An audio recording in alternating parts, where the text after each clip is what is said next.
to the name of our Lord and Savior Jesus Christ. ஆண்டவர் இயேசு கிறிஸ்துவின் நாமத்தினாலே உங்கள் அனைவருக்கும் வாழ்த்துக்களை தெரிவிக்கிறேன். I praise God for another opportunity that God has given to us to worship God in truth and in spirit in this day of the Lord. ஆண்டவருடைய நாளிலே நாம் இவ்வண்ணமாக ஆண்டவரை ஆராதிக்கவும் ஆண்டவரை துதிக்கும்படியான ஒரு வாய்ப்பை தேவன் நமக்கு கொடுத்ததை நினைத்து நான் நன்றி உள்ளவனாக இருக்கின்றேன். When we see many around us are perishing and leaving the earthly life, we are kept alive for a very purpose, that He wants every one of us, those who are saved, to worship God in truth and in spirit. That is the purpose of keeping us alive. நம்மை சுற்றி இருக்கக்கூடிய அநேகர் மரித்து இந்த பூமியை விட்டு கடந்து போய் கொண்டிருக்கக்கூடிய இந்த நாட்களிலே தேவன் நம்மை உயிரோடு வைத்து பாதுகாத்து இந்த நாளிலும் அவருடைய சமூகத்திலே கூடி அவரை ஆராதிக்க நம்மை சேர்த்ததை நினைத்து நாம் ஆவியோடும் உண்மையோடும் அவரை ஆராதிப்பதற்கு ஒரு வாய்ப்பை கொடுத்ததை நினைத்து ஆண்டவருக்கு நன்றி சொல்வோம். Also, I praise God for giving an opportunity for me to speak to the people of God, of the word of God today. இன்றைக்கும் தேவ ஜனத்தோடு தேவனுடைய வார்த்தையை பகிர்ந்து கொடுக்கும்படியான ஒரு வாய்ப்பையும் தேவன் பாராட்டினதை நினைத்து நான் நன்றி உள்ளவனாக இருக்கிறேன். And may the Lord help us to hear from Him, that He may speak to every one of us according to our needs. தேவன் தாமே நம்முடைய தேவைகளுக்கு ஏற்ற வண்ணமாக ஒவ்வொருவருடைய நிலைமையிலும் ஏற்ற வண்ணமாக பேசுவாராக. For this day's meditation shall we turn to the first book of Corinthians, chapter 1, verses beginning from 26 to 29. இந்த நாளினுடைய தியானத்திற்காக 1 கொரிந்தியர் 1ஆம் அதிகாரம் 26வது வசனம் துவங்கி நாம் வாசிப்போம். 29 வரை, 26 முதல் 29 வரை. 1 கொரிந்தியர் 1ஆம் அதிகாரம் 26 முதல் 29 வரை. எப்படியெனில் சகோதரரே, நீங்கள் அழைக்கப்பட்ட அழைப்பை பாருங்கள். மாம்சத்தின்படி ஞானிகள் அநேகர் இல்லை, வல்லவர்கள் அநேகர் இல்லை, பிரபுக்கள் அநேகர் இல்லை. ஞானிகளை வெட்கப்படுத்தும்படி தேவன் உலகத்தில் பைத்தியமானவைகளை தெரிந்து கொண்டார். பலமுள்ளவைகளை வெட்கப்படுத்தும்படி தேவன் உலகத்தில் பலவீனமானவைகளை தெரிந்து கொண்டார். உள்ளவைகளை அவமாக்கும்படி உலகத்தின் இழிவானவைகளையும் அற்பமாய் எண்ணப்பட்டவைகளையும் இல்லாதவைகளையும் தேவன் தெரிந்து கொண்டார். மாம்சமான எவனும் தேவனுக்கு முன்பாக பெருமை பாராட்டாதபடிக்கு அப்படி செய்தார். May the Lord bless to us from the reading of this portion. இந்த பகுதியினுடைய வேத வாசிப்பை தேவன் தாமே நமக்கு ஆசீர்வாதமாக மாற்றி தருவாராக. For the last few weeks we were hearing through our brother Joseph Rajan in the heading true worship. உண்மையான ஆராதனை என்ற தலைப்பிலே கடந்த சில வாரங்களாக நம்முடைய சகோதரன் ஜோசப் ராஜன் மூலமாய் கேட்டு வருகின்றோம். And that is the purpose for keeping us alive even today. That's what I believe, that we may worship the Lord in truth and in spirit. அந்த குறிப்பிட்ட நோக்கத்திற்காகத்தான் தேவன் இன்று வரைக்குமாய் நம்மை உயிரோடு வைத்திருக்கிறார் என்று நான் நிச்சயமாய் நம்புகிறேன். நாம் தேவனை ஆவியோடும் உண்மையோடும் ஆராதனை செய்ய வேண்டும் என்றுதான் தேவன் விரும்புகிறார். And Jesus exhorts every one of us that He expects us to worship Him in truth, as long as we are kept alive in this world. இந்த பூமியிலே நாம் ஜீவனோடு இருக்கும் நாளளவும் நம் ஆண்டவரை உண்மையோடு ஆராதிக்க வேண்டும் என்றுதான் ஆண்டவர் இயேசு கிறிஸ்துவும் நமக்கு போதித்திருக்கிறார். And the Father is expecting or seeking such to worship Him, or they are the kind of worshippers the Father is seeking.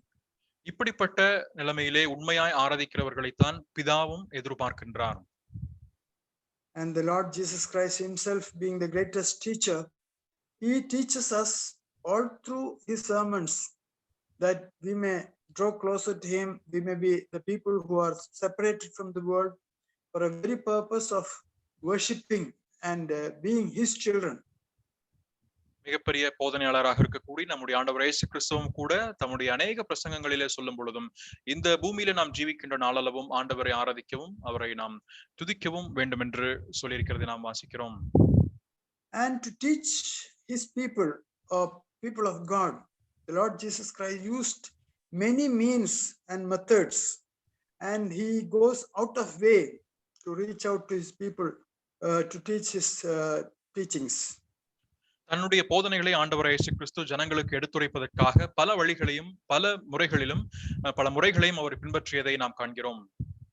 we can see from the Gospels that Lord has specifically made it a point to teach his people, especially the ones who are close to him, so that குறிப்பாக ஆண்டவருக்கு நெருங்கி இருக்கக்கூடியவர்களை அவர்களுக்கு போதிப்பதற்காக சில குறிப்பிட்ட முறைகளை ஆண்டவர் பின்பற்றி இருந்ததையும் நாம் சுவிசேஷங்களின் வாயிலாக காண்கிறோம். The Lord Jesus Christ spoke to the people on the Mount Olive.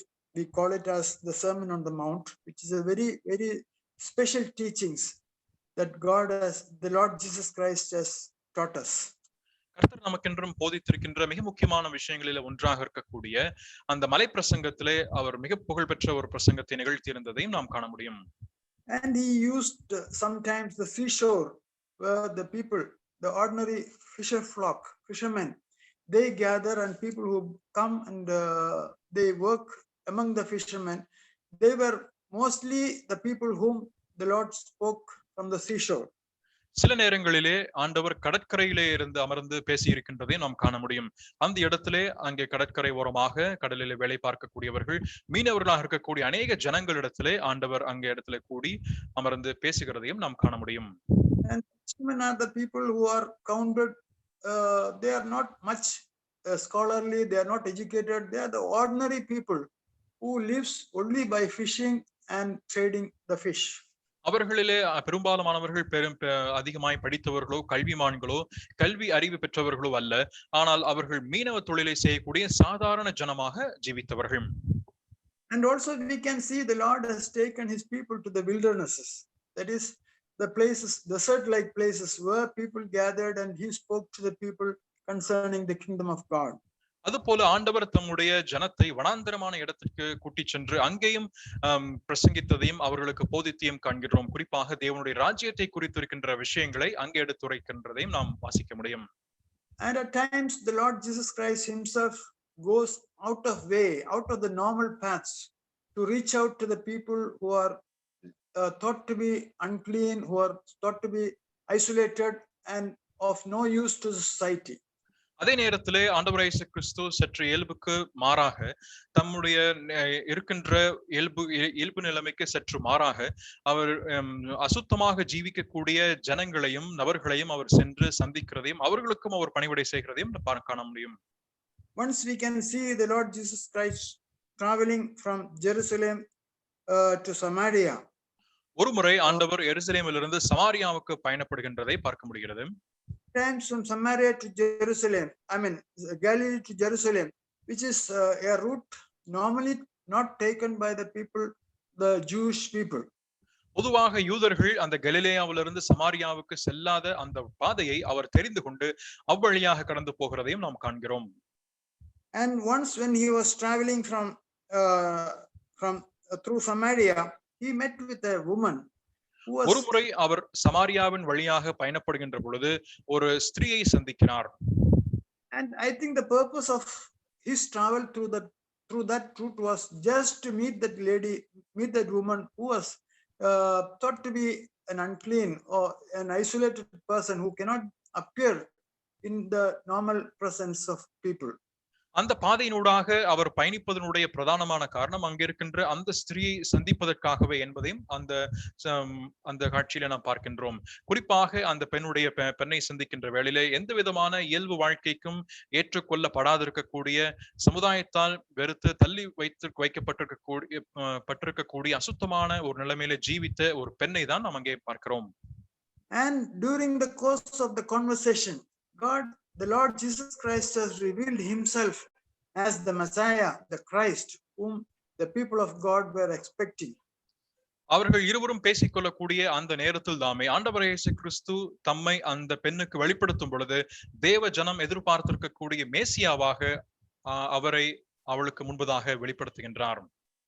And we can see people, they were longing to see, or they were waiting for the Messiah to come, so that the Messiah whom God has promised will deliver them from the bondage of Roman Empire. ரோம போர் சேவகர்களிடமிருந்து ரோம சாம்ராஜ்யத்தினிடமிருந்து தம் ஜனத்தை மீட்கவும் விடுவிக்கவும் ஒரு மேசியா வருவார் என்று தேவஜனம் எதிர்பார்த்திருக்கின்ற அந்த நேரத்திலே இருந்த சூழலிலே தம்மை அந்த மேசியாவாக அந்த பெண்ணுக்கு முன்பதாக அவர் வெளிப்படுத்தி காண்பிக்கிறார். The people of Israel were totally depressed. They were so much in pressure because of the rule of the Romans. ரோமர்களுடைய ஆட்சி நிமித்தமாக இஸ்ரவேல் ஜனங்கள் அதிகமாக ஒரு மன அழுத்தத்திற்குள்ளாக அதிகமான கடினத்து நாட்களுக்குள்ளாக ஜீவித்திருந்தார்கள். And the Lord Jesus Christ revealed this truth to her, that I am that Messiah whom you are expecting, or the people are waiting for. நீங்கள், அதாவது அந்த ஜனங்கள் எதிர்பார்த்திருக்கக்கூடிய மேசியா நானே என்று அவ்விடத்திலே ஆண்டவர் அந்த பெண்ணுக்கு முன்பதாக வெளிப்படுத்துகின்றதையும் நாம் வாசிக்க முடியும். I don't have to explain you the conversation that took place there, but we can see a truth that the Lord is telling to this woman. The people who worship the Lord or God should worship God in truth and in spirit. அவர்கள் இருவர் மத்தியிலே நடைபெற்ற சம்பாஷணை என்னவென்று நாம் சொல்ல வேண்டிய அவசியம் இல்லை. ஆனால் இருந்த போதும் அதனுடைய கடைசியில் ஆண்டவர் சொல்லும் பொழுது, அங்கே ஆண்டவரை ஆராதிப்பவர்கள் ஆவியோடும் உண்மையோடும் அவரை தொழுது கொள்ள வேண்டும் என்று ஒரு சத்தியத்தை வெளிப்படுத்துகிறார். And also we can see that through this woman, many in that town came to hear him and believed in the Lord Jesus Christ and could be saved. அது மட்டுமல்லாமல் இந்த ஸ்திரீயின் வாயிலாக அந்த நகரத்தில் இருக்கக்கூடிய அநேகர் ஆண்டவர் மேல் விசுவாசம் உள்ளவர்களாகி அவரை ஏற்றுக்கொள்கிறார்கள். And these people were all Samaritans. You know, Samaritan people were normally not associating with the people of Israel. இவர்கள் இந்த நகரத்தில் இருக்கக்கூடியவர்கள் சமாரியர்கள். பொதுவாக சமாரியர்கள் எந்த விதத்திலும் யூதர்களோடு சம்பந்தம் கலவாதவர்களாக இருந்தவர்கள். And they could believe the Lord Jesus Christ with this particular conversation with this woman. இந்த பெண்ணோடு ஆண்டவர் பேசின அந்த சம்பாஷணை நிமித்தமாக இந்த சமாரியர்கள் ஆண்டவர் மேல் விசுவாசம் வைக்கிறார்கள். And that was a very special purpose for which he traveled through Samaria. இந்த குறிப்பிட்ட நோக்கத்திற்காக ஆண்டவர் சமாரியாவின் வழியாக பயணப்படுகிறார். And also we can see our Lord Jesus Christ, whenever he spoke, he did not speak to the people of high caliber. நம்முடைய ஆண்டவர் அநேக வேளைகளிலே பேசுகின்றதை பார்க்கும் பொழுது உயர் பதவியிலே வகிப்பவர்களிடம் அவர் பேசியதாக நாம் வாசிப்பதில்லை. He showed his concern to the downtrodden, the people who are illiterate and very ordinary people of the society. சமுதாயத்திலே நெருக்கப்பட்டவர்கள், ஒடுக்கப்பட்டவர்கள் மற்றும் எந்த விதமான கல்வி அறிவு அற்றவர்களாக இருந்த ஜனத்தோடு ஆண்டவர் பேசுகிறதை நாம் காண்கிறோம். We can see the concern that Lord had for these people, that they should also know God and about the kingdom of God. இப்பேற்பட்ட ஜனங்கள் மேல் ஆண்டவர் வைத்திருந்த அக்கறையும் நாம் காண்கிறோம். இவர்களும் ஆண்டவருடைய ராஜ்யத்திற்குள் வர வேண்டும், கண்டடைய வேண்டும் என்ற ஒரு விருப்பம் அவருடைய இருதயத்தில் இருந்ததையும் பார்க்கிறோம். And that is why he spoke many times, mostly to the people, ordinary people, and helped them to know about the kingdom of God, and they were attracted by his teachings and preachings. அது நிமித்தமாகத்தான் ஆண்டவர் இப்படிப்பட்ட ஜனங்களிடம் அதிகமாக பேசியிருக்கின்றதையும் அந்த ஜனங்கள் இவருடைய போதனைகளையும் இவருடைய வார்த்தைகளையும் கேள்விப்பட்ட பொழுது அதிகமாக அதன் மூலமாக ஈர்க்கப்படுகின்றதையும் வாசிக்க முடிகிறது. God's plan were revealed to these people, the power of God, the mercy of God, the love of God. All these things could be revealed to the ordinary people of the society. அந்த சமுதாயத்தில் இருக்கக்கூடிய சாதாரணமான அற்பமான ஜனங்கள் மத்தியிலே தேவனுடைய திட்டங்களும் தேவனுடைய கிருபையும் தேவனுடைய இரக்கமும் அவருடைய அன்பும் வெளிப்படுத்தப்பட்டிருக்கிறதை காண முடிகிறது. Which they never could have, they could never hear in their lifetime. ஒருபோதும் தங்களுடைய வாழ்க்கையிலே பெற்றுக்கொள்ள முடியாது இருக்கக்கூடிய அல்லது கேள்விப்பட முடியாது இருக்கக்கூடியவைகளை இப்பொழுது அவர்கள் சந்திக்கிறார்கள், கேள்விப்படுகிறார்கள். And that is why God could attract them. The Lord Jesus Christ could bring them to the fold of God. இதன் மூலமாக தேவனுடைய மந்தைக்குள்ளாக இந்த ஜனங்களை ஆண்டவரால் கொண்டு வர முடிந்தது. The ordinary men of the land. அந்த சமுதாயத்திலே அந்த தேசத்தில் ஜீவிக்கக்கூடிய சாதாரணமான ஜனங்கள். And if we are in a position like our Lord Jesus Christ, நம்முடைய ஆண்டவராகிய இயேசு கிறிஸ்துவினுடைய அதே ஸ்தானத்தில் நாம் இருந்திருப்போமானால், how will we deal with the people, or whom will we be attached to? நாம் யாரிடம் ஈடுபட்டிருந்திருப்போம்? யார் எப்படிப்பட்ட ஜனங்களிடம் நாம் தொடர்பு வைத்திருந்திருப்போம்? We will try to associate with the reputed people, the affluent people, the respected people, and all that kind of people in the society we would like to talk to and deal with. சமுதாயத்திலே அதிக கனம் பெற்றவர்கள், புகழ் பெற்றவர்கள், பணம் பெற்றவர்களோட கூட அவர்களிடம் ஈடுபடுவதையும் அவர்களிடம் தொடர்பு வைத்துக் கொள்வதையுமே அதிகமாய் நாம் நாடியிருப்போம். That is what we see normally around us, or in our own life we can see that. அதைத்தான் நாம் இயல்பாக நம்மை சுற்றுமாக பார்க்கின்றோம். நம்முடைய வாழ்க்கையிலும் பெரும்பாலுமாக அதைத்தான் காண்கிறோம். But I wish that we have a concern like our Lord Jesus Christ. ஆனால் நாம் நம்முடைய ஆண்டவர் இயேசு கிறிஸ்துவை போல் ஒரு அக்கறை நம்முடைய வாழ்க்கையில காணப்பட வேண்டும் என்று விரும்புகிறேன். To get the people around us, the society around us, to know the Lord Jesus Christ, we have to reach out to them, not that they will come to us. நம்மை சுற்றி இருக்கக்கூடிய சமுதாயத்திலே வாழக்கூடிய ஜனங்கள் ஆண்டவர் இயேசு கிறிஸ்துவை அறிந்து கொள்ள வேண்டுமானால் அவர்கள் நம்மண்டை வரப்போவதில்லை, மாறாக நாம் அவர்கள் அண்டைக்கு கடந்து செல்ல வேண்டியவர்களாக இருக்கின்றோம். We can see our own country, the gospel of the Lord Jesus Christ reached our country 2000 years ago when Apostle Thomas came to India. Then on, the gospel was preached in our own nation. நம்முடைய சொந்த இந்திய தேசத்தை பற்றி நான் நினைக்கும் பொழுது ஏறக்குறைய 2000 ஆண்டுகளுக்கு முன்பதாக அப்போஸ்தலனாகிய தோமா இந்த தேசத்திற்கு வரும் பொழுது சுவிசேஷத்தை கண்டடைந்தது. But the gospel of our Lord Jesus Christ could not be reached to the public of this country. ஆனால் ஆண்டவர் இயேசு கிறிஸ்துவினுடைய சுவிசேஷம் இந்த தேசத்தில் இருக்கக்கூடிய சமுதாய தண்டைக்கு இன்னும் எடுத்துச் செல்லப்பட முடியாமல் இருக்கின்றது. The Lord expects the whole nation, everywhere, all through the world, to know Him as their personal Savior and to accept the Lord and come to His fold. பூமி அனைத்தும் இருக்கின்ற சகல தேசத்தாரும், சகல ஜாதியாரும், சகல கோத்திரத்தாரும் ஆண்டவர் இயேசு கிறிஸ்துவை அறிந்து கொள்ள வேண்டும் என்றும் அவருடைய சுவிசேஷத்தை ஏற்றுக்கொள்ள வேண்டும் என்றும் என்பதும் அவருடைய வாஞ்சியாக இருக்கின்றது. That is what God has given them the authority over to reach out to the whole world. முழு உலகத்திற்கும் கடந்து செல்ல வேண்டும் என்ற ஒரு அதிகாரத்தையும் தேவன் தந்து வைத்திருக்கிறார். Teach the gospel, teach the word of God, so that they may be attracted to the Lord Jesus Christ. சுவிசேஷத்தை பிரசங்கிப்பதும் சத்தியத்தை அறிவிப்பதும் போதிப்பதும் இருக்கின்ற கடமையை கொடுத்திருக்கிறார். But unfortunately our country, we remain within the walls. The churches that we see, we do not go much outside and preach to the people, but we were enclosed in the church buildings and we could not reach to the people to know the Lord Jesus Christ. ஆனால் எதிர்பாராத விதமாக நம்முடைய தேசத்தை பார்க்கின்ற வேளையிலே பெரும்பாலும் நாம் நம்முடைய 4 சுவர்களுக்குள்ளாக அடைப்பட்டவர்களாக இருக்கின்றோம். ஜனங்களிடம் சென்று சுவிசேஷத்தை சொல்வதோ அறிவிப்பதோ இப்படிப்பட்ட செயல்களிலே ஈடுபடாமல் நாம் நம்முடைய சபைக்குள்ளாக வளாகத்திற்குள்ளாக அடைப்பட்டவர்களாக இருக்கின்றோம். But anyway, praise God that for the last 100 years or so, there are people come forward to reach out or to take the gospel to around the world, around our society. ஆனால் கடந்த 100 ஆண்டுகளை நாம் எடுத்து பார்க்கின்ற வேளையிலே நம் மத்தியில் இருந்த அநேக நபர்கள் இங்கே நம்முடைய சமுதாயத்திலே நம்முடைய தேசத்தாரிடத்திலே சுவிசேஷத்தை சொல்லும்படியாக சத்தியத்தை அறிவிக்கும்படியாக அநேகர் எழுப்பப்பட்டு அநேகர் சென்றடைந்திருக்கிறதை பார்க்க முடிகிறது. In order to teach gospel or the word of God to us, many from outside, many missionaries came into this country, leaving all their privileges and pleasure to come and to live with us, to teach the gospel and make us His children.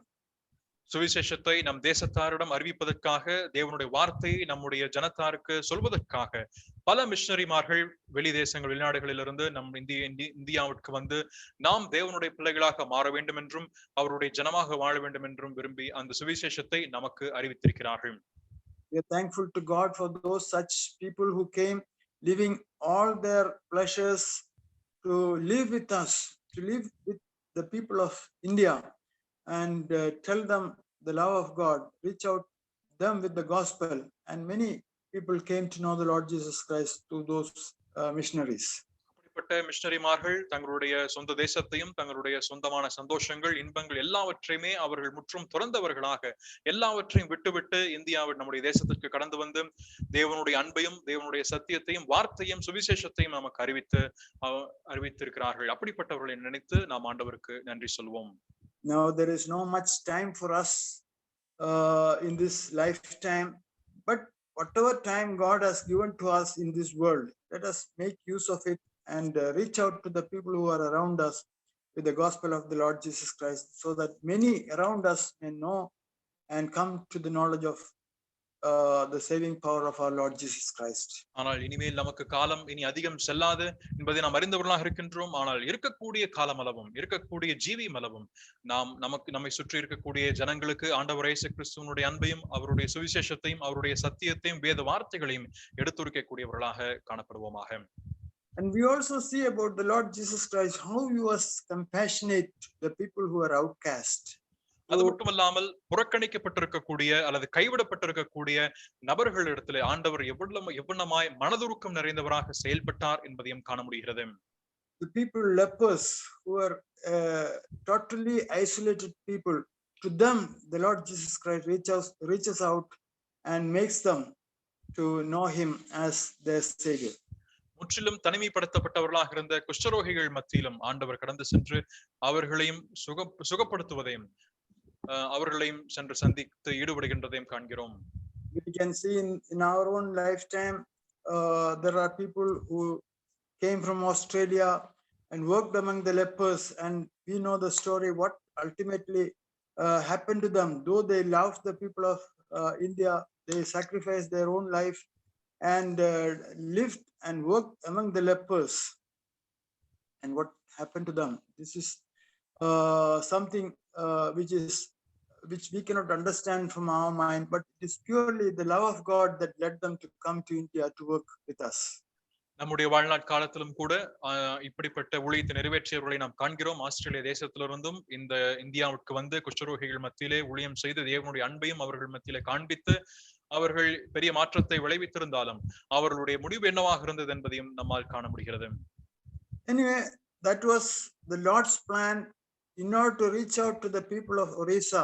Graham Staines left all his privileges and came to our country and lived among them and helped many to be healed spiritually as well as physically.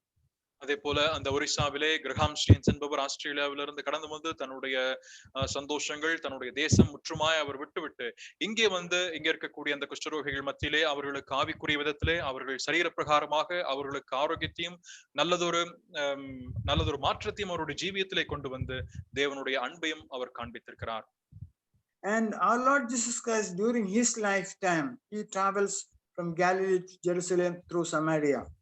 நம்முடைய ஆண்டவர் இயேசு கிறிஸ்து தன்னுடைய வாழ்நாள் காலத்திலே கலிலேயாவிலிருந்து சமாரியாவுக்கு பயணித்து and when he was traveling through that route there met 10 lepers who heard that Jesus is passing through. They cried out with loud voice and asked the Lord Jesus Christ for his blessing and help. அந்த பாதையின் வழியாக அவர் பயணிக்கிறார் என்பதை கேள்விப்பட்ட 10 குஷ்டரோகிகள் அவரிடத்திலே வந்து ஆசீர்வாதத்தை பெற்றுக்கொள்ளும்படியாக வருகிறார்கள். They wanted to be healed and to be cleansed from this leprosy. இந்த குஷ்டரோகத்திலிருந்து சுகமாக்கப்படும்படியாக, சுத்திகரிக்கப்படும்படியாக அவர்கள் விரும்புகிறார்கள். They must have heard of the Lord Jesus Christ, and that is why they cried out with loud voice. அவர்கள் ஆண்டவர் இயேசு கிறிஸ்துவை பற்றி ஒருவேளை கேள்விப்பட்டிருப்பார்கள். அது நிமித்தமாகத்தான் அவர்கள் சப்தமிட்டு ஆண்டவரை கூப்பிடுகிறார்கள். And Lord says to them, go and show yourselves to the priest so that he will approve you. ஆண்டவர் அவர்களை சுகப்படுத்தி நீங்கள் சென்று ஆசாரியரிடத்திற்கு உங்களை காண்பீங்கள் என்று சொல்கிறார். As they went on the way to the priest, they were healed and they were cleansed. அவர்கள் ஆசாரியரிடத்திற்கு போகும் வழியிலே தாமே அவர்கள் சுத்தமாக்கப்பட்டு சுகமாக்கப்பட்டார்கள். And we know that story also. The 10 lepers were cleansed and one of them came back and fell at the feet of the Lord Jesus Christ and praised God and thanked the Lord Jesus Christ for the healing that he has received. அந்த 10 குஷ்டரோகிகளே ஒருவன் மட்டுமாக திரும்பி வந்து தான் சுகமாகப்பட்டதை நினைத்து ஆண்டவருக்கு அதனை அறிவித்து அதுக்கு நன்றி சொல்லும்படியாக திரும்பி வருகிறதை நாம் அறிந்திருக்கிறோம். And the Lord Jesus Christ sent him back and say, go and be healed. ஆண்டவர் அவனிடத்திலே சென்று சுகமாயிரு என்று சொல்லி அனுப்புகிறார். And he was saved because of the faith that he had in the Lord Jesus Christ. ஆண்டவர் இயேசு கிறிஸ்துவின் மேல் வைத்திருந்த விசுவாசத்தின் நிமித்தமாக அவன் ரட்சிக்கப்பட்டான். And have you ever thought of the other 9 people who have been healed? சுகமாக்கப்பட்ட மற்ற 9 பேரை பற்றி எப்பொழுதாவது நாம் நினைத்ததுண்டா? I believe that they went back and shown themselves to the priest.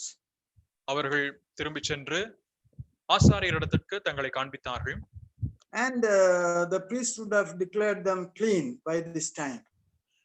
இந்த நேரத்திலே ஆசாரியன் அவர்களை சுத்தமுள்ளவர்கள் என்று தீர்த்திருப்பார். And they cannot be hidden because the society know that these people were sick with leprosy. இந்த ஜனங்கள் இந்த 9 பேருமே குஷ்டரோகத்தினாலே பாதிக்கப்பட்டிருந்தார்கள் என்பதை பற்றி சமுதாயத்தினர் அறிந்திருந்தது நிமித்தமாக இதை இதற்கு மேல் அவர்களால் மறைத்திருக்க இயலாது. And they must have been telling what happened to them. அவர்களுக்கு என்ன சம்பவித்தது என்பதை ஒருவேளை அவர்கள் ஜனத்திடம் சொல்லி இருந்திருப்பார்கள். They must be out of joy, must have gone around their places, their houses and the people around to show themselves and say that Jesus has healed them. சந்தோஷத்தினாலே மகிழ்ச்சியினாலே நிறைந்தவர்களாக ஆண்டவர் இயேசு கிறிஸ்து தங்களை சுகப்படுத்தினார், குணமாக்கினார் என்பதை பற்றி மற்ற ஜனங்களிடம் நிச்சயம் அறிவித்திருந்திருப்பார்கள். Believe that they were testifying all around that Jesus has healed them. இயேசு தங்களை குணமாக்கினார் என்பதை பற்றி எல்லாருக்கும் அறிவித்திருந்திருப்பார்கள். They must have been celebrating their healing. தாங்கள் குணமாக்கப்பட்டதை அவர்கள் கொண்டாடி இருந்திருப்பார்கள். So this celebration must have been out of from their own heart to thank God or to join with them, the people around, to give glory to God. இந்த கொண்டாட்டம் நிச்சயமாக அவர்கள் இருதயபூர்வமாக இருந்திருக்க வேண்டும். சுற்றி இருக்கக்கூடிய ஜனங்களோட கூட சேர்ந்து தேவனை மகிமைப்படுத்தும்படியாக அவர்கள் சந்தோஷப்பட்டிருப்பார்கள். I also believe that these people must have been preaching around, because when they are seen clean and not with any spot of leprosy, they must have been preaching around. There is somebody known as Jesus who has healed them and who is able to heal everyone or anyone who goes to him. அவர்கள் எந்த விதமான பழுதுமின்றி சுகமாக்கப்பட்டதை அவர்கள் அறிந்தவர்களாக அவர்கள் வீடு திரும்பி இருந்த நேரத்தில் சுற்றியும் இருக்கக்கூடியவர்களுக்கு நிச்சயமாக இதை குறித்து அவர்கள் பிரசங்கித்திருந்திருப்பார்கள்.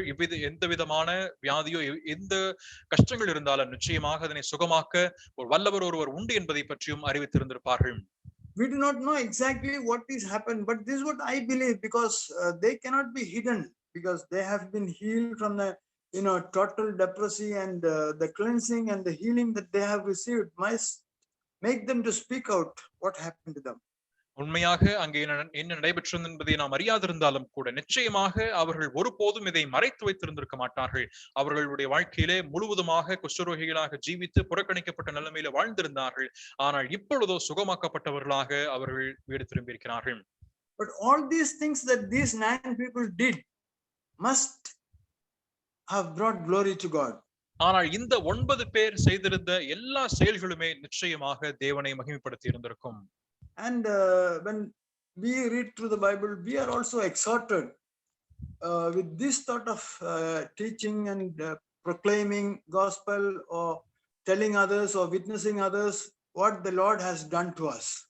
நாம் வேதத்தில் வாசிக்கும் பொழுது இப்படிப்பட்ட நிலைமையிலே கர்த்தருக்காக சாட்சியாக நின்றவர்கள், கர்த்தரை குறித்து சாட்சி பகிர்ந்தவர்களை பற்றி அதன் மூலமாய் தேவன் மகிமைப்பட்டதையும் காண்கிறோம். And many through the such ministry will be blessed and will be brought to the knowledge of the saving power of Jesus Christ. இப்படிப்பட்ட ஊழியத்தின் நிமித்தமாக அநேகர் ஆண்டவர் இயேசு கிறிஸ்துவினுடைய ரட்சிப்பை அடைந்தவர்களாக அவருடைய ரட்சிக்கும் கிருபைக்குள்ளாக வந்திருக்கிறார்கள். But we understand what really is the concern of our Lord Jesus Christ. ஆனால் ஆண்டவர் இயேசு கிறிஸ்துவினுடைய அந்த உண்மையான அக்கறை என்ன என்பதை பற்றி அறிந்து கொள்ள வேண்டும். See, he expects all the 10 to come and worship him. அந்த 10 பேருமே அவரண்டை திரும்பி வந்து அவரை ஆராதிக்க வேண்டும் என்று விரும்புகிறார். That is the main purpose of God creating human being, that we may worship God. மனுஷன் தேவனை ஆராதிக்க வேண்டும் என்பது நிமித்தமாகத்தான் தேவன் மனுஷனை படைத்திருக்கிறார். அதுவே அவருடைய பிரதான நோக்கமாக இருக்கிறது. Testifying Lord Jesus Christ or teaching the people around is a good thing and it is needed. ஆண்டவர் இயேசு கிறிஸ்துவை பற்றி சாட்சி சொல்வதும் அவரை குறித்து பிரசங்கிப்பதும் நல்ல விஷயம்தான். Celebrating about the salvation or telling others about declaring the gospel of Jesus Christ is really good. ரட்சிப்பை நினைத்து சுகமாக்கப்பட்டதை நினைத்து சந்தோஷப்படுவதும் அதை குறித்து பிரசங்கிப்பதும் அதனை குறித்து சொல்வதும் நல்ல விஷயம்தான். And preaching to the people who are around us is also really good, to make people to come to the Lord Jesus Christ. நம்மை சுற்றி இருக்கக்கூடிய ஜனங்களிடம் ஆண்டவரை குறித்து அறிவிப்பதும் நல்ல விஷயம்தான். அதன் மூலமாக அவர்கள் ஆண்டவரை ஏற்றுக்கொள்வதற்கு ஒரு வாய்ப்பாக இருக்கும். Encouraging others மற்றவர்களை உற்சாகப்படுத்துவது, to study the Bible, to know the Lord Jesus Christ, to come to the saving knowledge of Christ, that is also very good. மற்றவர்களை உற்சாகப்படுத்தி அவர்கள் தேவனுடைய வார்த்தையை வாசிப்பதற்கும் அவர்கள் தேவனுடைய கிட்டி சேருவதற்கும் தேவனை அறிந்து கொள்வதற்கும் உற்சாகப்படுத்துவது நல்ல விஷயம்தான். But more than all these things, the worship is more important. ஆனால் இவைகள் எல்லாவற்றிற்கும் மேலாக ஆராதனை மிக முக்கியமானது. I really praise God because God has given us the opportunity that we may praise God in truth and in spirit every first day of the week. வாரத்தினுடைய ஒவ்வொரு வாரத்தினுடைய முதல் நாளிலே நாம் ஆவியோடும் உண்மையோடும் தேவனை ஆராதிப்பதற்கான இருக்கக்கூடிய வாய்ப்பையும் தருணத்தையும் தேவன் நமக்கு தந்திருப்பதை நினைத்து ஆண்டவருக்கு நன்றி சொல்கிறேன். But I wanted to point out one thing, that it is not just few in the assembly to worship God. ஆனால் ஒரு குறிப்பிட்ட விஷயத்தை நான் இங்கே சுட்டி காண்பிக்க வேண்டும் என்று விரும்புகிறேன். நம்முடைய ஆராதனையிலே சபையில் இருக்கின்ற ஒரு சிலர் மட்டுமே அவரை ஆராதிக்க வேண்டும் என்பதல்ல. And we are expected by the Lord Jesus Christ, everyone who is saved, to proclaim his goodness publicly and praise God and thank God for what he has done in the during the time of worship. ஆராதனையினுடைய வேளையிலே சபைதனிலே நாம் ரட்சிக்கப்பட்டிருக்கின்ற ஒவ்வொரு நபரும் ஆண்டவரை துதிக்கவும் அவரை ஆராதிக்கவும் கடமைப்பட்டவர்களாக இருக்கின்றோம். You may ask, how can it be possible with this limited time? Are we able to worship God or thank God for what he has done? நம்முடைய கொடுக்கப்பட்டுள்ள அந்த குறுகிய நேரத்திற்குள்ளாக இது எல்லாம் எப்படி சாத்தியம் என்று நாம் நினைக்கிறோம். தேவனுடைய நன்மைகளையும் அவர் நமக்கென்றும் செய்திருக்கின்றவற்றையும் சொல்லி தீர்க்க முடியுமா என்று நினைக்கலாம். But it is not the duration. It is a short thanksgiving is enough. But if you all who can worship God, it will be more pleasing to God than we do many things in the church or around our places. அது குறிக்கப்பட்ட அந்த காலம் என்பது முக்கியமல்ல, மாறாக நாம் சிறிய வார்த்தைகளாக இருந்தாலும் அதற்கு ஆண்டவருக்கு நன்றி என்று சொல்வது நமக்கு போதுமானதாக இருக்கின்றது. I think even the exhortation during worship is not important, because we are given the greatest exhortation by our Lord Jesus Christ himself to praise God and to worship God.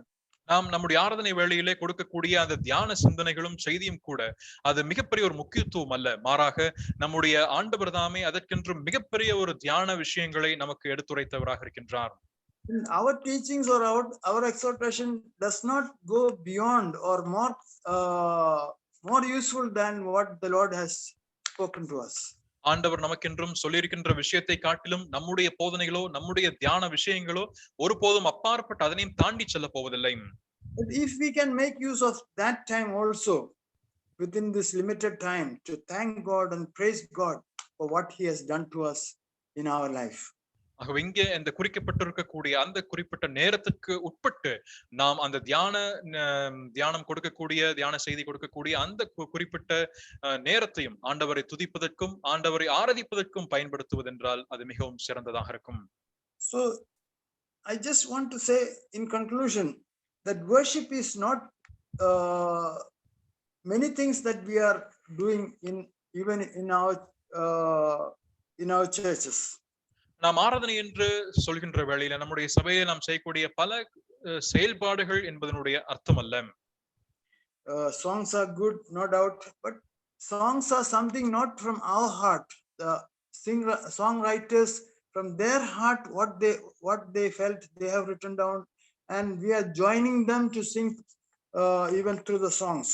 பாடல்கள் நல்லதுதான், ஆனால் பாடலை எழுதினவர்கள், பாடல் உண்மையாக இயற்றியவர்கள், அவர்கள் தங்களுடைய இருதயத்திலிருந்து அவைகளை உணர்ந்து அவர்கள் எழுதியிருக்கிறார்கள். Are we really meaning the songs that we are singing when we are singing during the worship time? நம்முடைய ஆராதனை வேளையிலே நாம் பாடலை பாடுகின்ற பொழுது உண்மையாகவே இருதயபூர்வமாக உணர்ந்து நாம் பாடுகின்றோமா? I wish that when we sing the songs, it really means what we are singing from our heart. நாம் பாடலை பாடுகின்ற வேளையில உண்மையாகவே நம்முடைய இருதயத்தின் ஆழத்திலிருந்து அதனை உள்ளுணர்ந்து பாடக்கூடியவர்களாக இருக்க வேண்டும் என்று விரும்புகிறேன். If that is not so, we are only wasting time by singing. அது அப்படி இல்லை என்றால் நாம் பாடலை பாடுவதன் மூலமாக நேரத்தை வீணாக்குகின்றோமே ஒழிய வேறொன்றுமல்ல. And same way, the thoughts for worship. What thought we can give more than the thought that our Lord Jesus Christ has given us to the Word of God? அது போலவே நாம் நம்முடைய ஆராதனை வேளையில பகிர்ந்து கொடுக்கக்கூடிய ஆராதனை சிந்தனைகள் நம்முடைய ஆண்டவர் கொடுத்திருக்கக்கூடிய சிந்தனையை காட்டிலும் அதற்கும் மேலாக ஒரு சிந்தனையை நாம் பகிர்ந்து கொள்ள முடியுமா?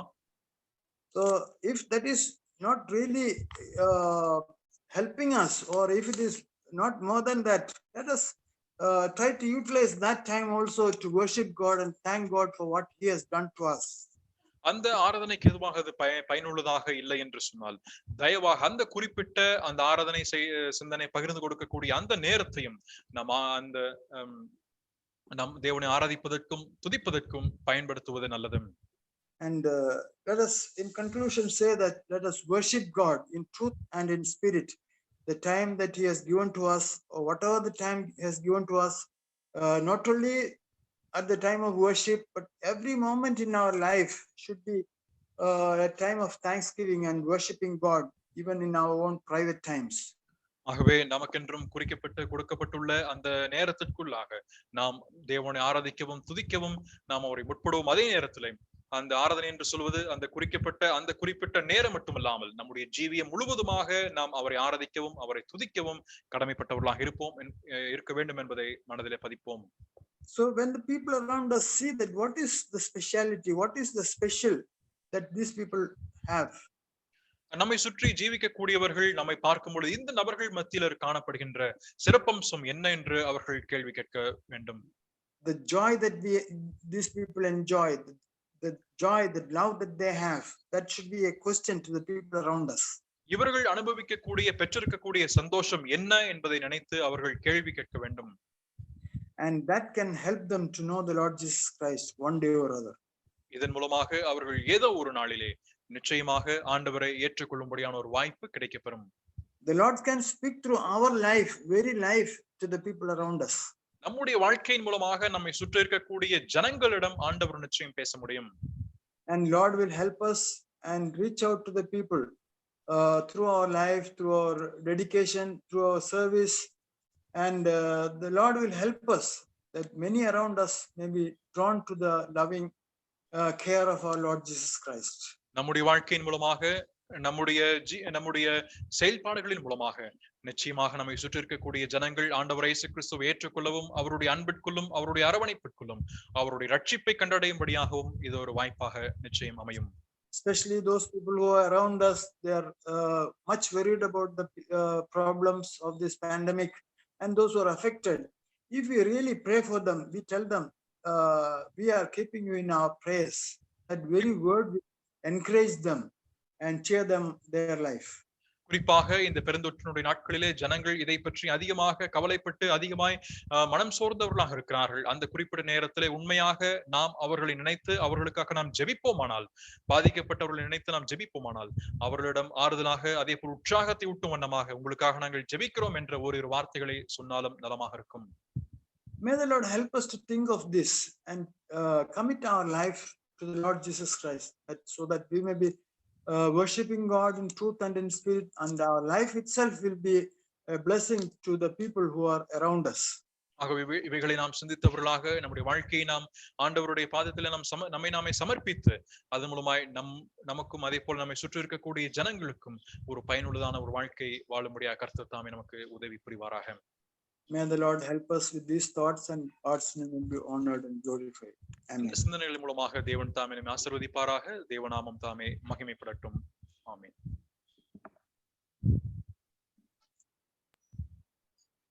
ஜெபிப்போம்.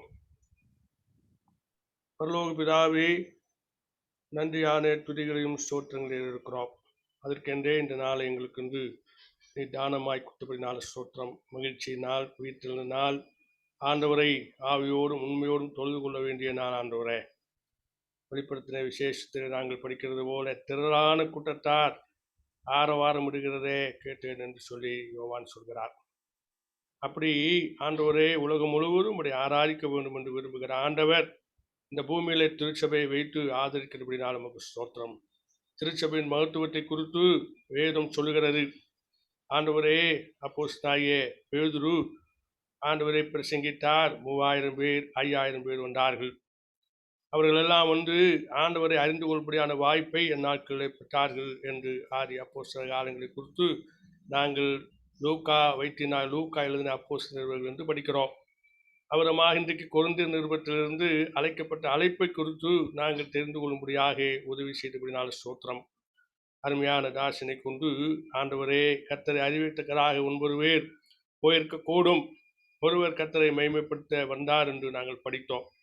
ஆண்டவரே, நாங்கள் ஆவியோடும் உண்மையோடும் தொழுது கொள்ள வேண்டியவர்களாயிருக்கிற மக்களாகிய எங்களுக்கு இன்னும் அதிகமான கிருபை தேவையா இருப்பதை உணர்ந்து நன்றி செலுத்துகிறோம். உடலின் காலையை செலுத்த ஒவ்வொருவரும் ஆயத்தமாக இருக்க வேண்டும்.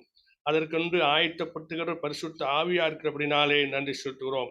எலும்பு எலும்பு சீயோனே, உன் வல்லமை தரித்துக்கொள் என்று ஏசாயாவில் வாசிக்கிறோம். எங்களுக்கு கொடுத்த பலனை, எங்களுக்கு கொடுத்த ஆரோக்கியத்தை நாங்கள் நினைவு கூறும் பொழுது, ஆண்டவரே, ரட்சிப்பை நினைவு கூறும் பொழுது உம்மை துதிக்காமல் தொழுது கொள்ளாமல் இருக்க முடியாது. அது உள்ளத்தின் ஆழத்திலிருந்து புறப்பட்ட வேறும். அதற்கு ஆண்டவராகிய இயேசு கிறிஸ்துவின் பலன் அவசியமாக இருக்கிறது. ஆண்டவரே, உள்ளத்திலிருந்து புறப்படுகிற துதியானது அது பரலோகத்தை வந்து சென்று அடையத்தக்கதாக அது வல்லமை பொருந்தினராய் ஆண்டவருக்கு நறுமணமாய் வர வேண்டும் என்று விரும்புகிற கர்த்தர் உண்டாயிருக்கிறதுனால் ஸ்தோத்திரம். எங்களோட பாடல்களும் எங்களோட துதிகளும் கர்த்தரை மகிமைப்படுத்தக்கூடிய, கர்த்தரை உயர்த்தக்கூடிய, உள்ளத்தின் ஆழத்திலிருந்து புறப்படக்கூடியதா இருக்கிறது என்பதையும் விளங்கிக் கொள்ள கர்த்தர் இந்த நாட்களிலே தயவு வார்த்தை ஸ்தோத்திரம். பிரதாசனை கொண்டு மறுபடியுமாக பிரவசனத்தின் பேரில் சார்ந்து கொள்ள கொடுத்த உதவிக்காய் ஸ்தோத்திரம். வசனம் கொடுத்த தாசினியும் அருமையான ஆண்டி இருவரையும் நம்முடைய கருத்தில் கொடுக்கிறோம். ஜாயிஷ் ஆண்டிக்கும் மேரி ஆண்டிக்கும் இதுவரையிலும் கொடுத்திருக்கிற நல்ல சுகங்களுக்காய் ஸ்தோத்திரம். குடும்பம் முழுவதையும் ஆங்காங்கே வீட்டு பாதுகாக்கிறவர்களுக்கு நன்றி செலுத்துகிறோம். அதுபோல ஆண்டவரை சபையில பலவீனப்பட்ட மக்களுக்கெல்லாம் ஜெபித்த பொழுது கர்த்தர் தானமாய் இறங்கி அவருக்கெல்லாம் சுகமும் ஆரோக்கியம் நன்மையும் கொடுத்து அவர் கூடாரம் திரும்பி வர செய்தபடினால ஸ்தோத்திரம். ஆண்டவரை, எத்தனையோ பேர் இந்த உலகத்தை விட்டு போய்விட்டார்கள். அவர்களை காட்டும் நாங்கள் நல்லவர்கள் அல்ல. இந்த உலகத்தில் வைத்திருக்கிறார் நோக்கம் கர்த்தரை மகிமைப்படுத்தி சாட்சியிட்டு அநேகரை ஆண்டவருக்குள் கொண்டு வர வேண்டும் என்பதை நாங்கள் உணர்ந்தவர்களாக வரும் நாட்களில் கர்த்தருக்கென்று ஆண்டவரே, நாங்கள் சுடர் விடக்கூடிய மக்களாக இருக்க ஒவ்வொருவரையும் பலப்படுத்துவதாக. சுகவீனமாய் குவாரண்டைனில் இருக்கிற அருமையான சகோதரியும் ஆண்டு மகன் லேமியும் நினைக்கிறோம். சீக்கிரமாய் ஆரோக்கியம் அடைந்து குணமாகி கர்த்தரை மகிமைப்படுத்த உதவி செய்வீராக. லெமியுடைய மகளுக்கும் மனைவிக்கும் கொடுத்த சோத்துக்காய் சோத்திரம். இப்படியாக கர்த்தர் குடும்பம் முழுவதையும் உடைய பலத்தால் இடைக்கட்டினபடி நான் நன்றி செலுத்துகிறோம். ரைஸிற்கும் தொட்டு பரவாறுபடி நீர் காத்துக்கொண்டே, அருமையான மில்டனங்களுக்கும் ஆண்டிக்கும் அந்த தொட்டு வராது காத்துக்கொண்டீர். இப்படி வரை முழுந்திருக்கிற கர்த்தருடைய ராசர்களுக்கெல்லாம் அந்த தொட்டு வராதுபடி தேவநாடி வழக்கரம் அவர்களை தாங்கி வழிநடத்தி வந்தது என்று நன்றி செலுத்துகிறோம். கர்த்தாவே, அதுபோல சுகமாய் வந்த யாவருக்காய் ஸ்தோத்திரம் செலுத்துகிறோம். இம்மானுவேலுக்காக, மகள் சிலாவுக்காக ஸ்தோத்திரம். அதுபோல ஆண்டவர் ராஜுக்காக, மனைவிக்காக ஸ்தோத்திரம். ஆண்டவரே, அருமுறை வல்சா சோதரிக்காய் ஸ்தோத்திரம். கர்த்தாவே, அதுபோல சுகமாய் வந்திருக்கிற மக்களுக்காய் நன்றி செலுத்துகிறோம். சின்னதுரைக்காய் ஸ்தோத்திரம் செலுத்துகிறோம். கர்த்தாவே, ஒவ்வொருவரையும் உடைய கிருபை தாங்கினது. அருமையான ஆண்டவரே, சகோதரருக்கா மேத்யூ ஆப்ஷன் குடும்பத்துக்காக ஜெபிக்கிறோம், சகோதரருக்காக ஜெபிக்கிறோம், சேலிக்காக ஜெபிக்கிறோம். ஆண்டவரே, அவர்களும் சுகப்படுத்தி ஆரோக்கியமாக இருக்க உதவி செய்தீர். இப்படி பலவீனப்பட்ட ஒவ்வொருவருக்காக ஜெபிக்கிறோம். சகோதரர் மைக்கேலுக்கு கொண்டு தொட்டு பரவாறுபடி காத்து பத்திரமாய் கொண்டு வந்தபடி நாளை நமக்கு ஸ்தோத்திரம். கர்த்தாவே, இப்படி கர்த்தருடைய பிள்ளைகள் எல்லாம் கர்த்தர் எல்லா நிலைமையிலும் ஆதரவு கொடுத்து தாங்கினீர், கர்த்தரை துதிக்கும்படி செய்தீர், உமக்கு நன்றி செலுத்துகிறோம். அதுபோல வயதாக இருக்கிற டேவிட்டுடைய சகோதரி தாயாருக்காக ஜெபிக்கிறோம். கர்த்தாவே, அதுபோல மத்தாய் ஆண்டிக்காகவும் அன்னம்மா ஆண்டிக்காக ஜெபிக்கிறோம். இப்படி பலவீனப்பட்ட மக்கள் ஒவ்வொருவரும் இந்த வயது காலங்களில் நல்ல பலனை கொடுத்தவர்களை தாங்கி வருகிறீர், உமக்கு ஸ்தோத்திரம் செலுத்துகிறோம். கர்த்தாவே, அதுபோல அருமையான கர்த்தாவே, தினேஷ் சகோதரருடைய தாயாருக்காக ஜெபிக்கிறோம், அவருடைய சகோதரிக்காக ஜெபிக்கிறோம். இப்படியாக தேவரீர் எல்லாத்தையும் நீர் சுகமாய் காத்துக்கொண்டீர். கர்த்தாவே, ஸ்டீபன் உள்பியாம்பத்திரமாய் வந்தார்கள், உமக்கு நன்றி செலுத்துகிறோம். அதுபோல் ஜார்ஜ் ஆண்டிக்காக ஜெபிக்கிறோம், அவர்களும் சுகமாக நீர் வைத்து வருகிறீர், உமக்கு நன்றி செலுத்துகிற ஆண்டவரே. இப்படியாக தேவ பிள்ளைகள் ஒவ்வொருவரையும் உடைய சுகமும் பலனும் ஆரோக்கியம் நன்மையும் கிருபையும் தொடர்ந்து இருக்கத்தக்கதாக நீர் கொடுத்து வருகிற நன்மைக்காய் ஸ்தோத்திரம், வசனத்துக்காய் ஸ்தோத்திரம். இந்த வாரம் முழுவதும் நாங்கள் உடைய கிருபையின் மரபில் தொடர்ந்து இருக்க எங்களுக்கு கொடுத்த கிருபைகளை ஆண்டவரே மற்ற மக்களும் அறிந்து கொள்ள, சாட்சியிட்டு ஜீவிக்க உதவி செய்வீராக. வருங்காலங்களில் இந்த தொல்லையெல்லாம் மாற்றப்பட்டு நாங்கள் ஆண்டவரே சபையில் ஆவியோடு உண்மையோடும் தொழுகூற நாட்கள் நினைவு கூர்ந்து கர்த்தரை மகிமைப்படுத்தும் நாட்கள் வந்துவிட்டபடினால ஸ்தோத்திரம். சபைக்கென்று கொடுக்க போற காலத்தை அறிந்து செயல்பட எங்கள் ஒவ்வொருவருக்கும் உதவியும் கிருபையாரும். ஆண்டவரே அருமையான வைனிக்கும் நல்ல பிரசவ காலத்தை தந்து தாயும் செய்யும் காண உதவி செய்வீராக. கிருபையின் நன்மை தொடர்ந்து இருக்கட்டும். மீட்பெரும் இரட்சகரும் ஆண்டவருமா இருக்கிற இயேசு கிறிஸ்துவின் வெளியேறப்பட்ட நாமத்தினாலே உள்ளத்தின் ஆழத்தில் இருந்த துதிகளை நன்றிகளை செலுத்தி மகிமைப்படுத்துகிறோம். சீவுள் நல்ல பிதாவே, ஆமேன். என் ஆத்துமாவே கர்த்தரை ஸ்தோத்திரி, என் முழு உள்ளமே அவருடைய பரிசுத்த நாமத்தை ஸ்தோத்திரி.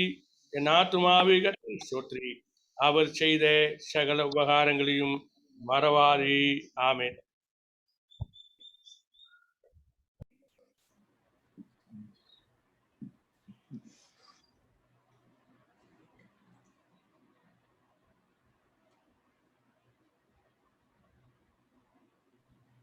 Hello. Praise Lord, Uncle. Fine. How are you? Yeah, fine, fine, Uncle, by God's grace. You'll be there for some two months? No, Uncle, because of this pandemic, we have to go a little earlier. Yeah, because now for one day I have to go, Uncle. For one day they have called me for an emergency operation. Oh, for only one day. I'll go and come back. Yeah, God willing. Okay. The date is not confirmed. So everybody is okay? Yeah, by God's grace. Health-wise and Yeah. everything? Yeah, all are fine. By Okay, thank you. Nice to meet you. Thank you, Uncle. Okay. Thank you. Praise Lord, Uncle. Abraham, Uncle. Okay, praise the Lord. Okay. Thank you. ആന്റിയെ hello hello, ക്ഷേമായിട്ടിരിക്കുന്നല്ലോ? ക്ഷേമായിരിക്കുന്നു. ഇങ്ങനെ പോകുന്നു, കുഴപ്പമില്ലാതെ. പിന്നെ എങ്ങനെയുണ്ട്? ഞങ്ങളും അതുപോലെ ക്ഷേമമായിട്ടിരിക്കുന്നു.